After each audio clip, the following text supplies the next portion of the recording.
good afternoon guys. And dahil puyat, late nagising, late din ang luto ng lunch. Ayan, meron tayong T-bone ng karuf. Karuf sa Arabic, karnero sa Tagalog, sheep sa English. Ayan siya. So nakababad na yan guys.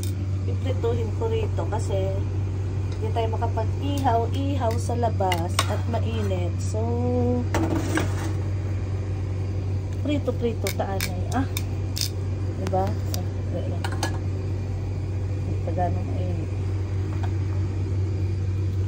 Prituhin ta lang para makakaon na ito.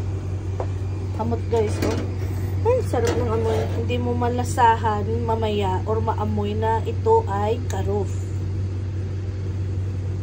Kompleto, strikado sa spicy. Maanghang-anghang, diba? So, see you after guys. Mamrito lang ako. Mamaya na ulit. Bye-bye.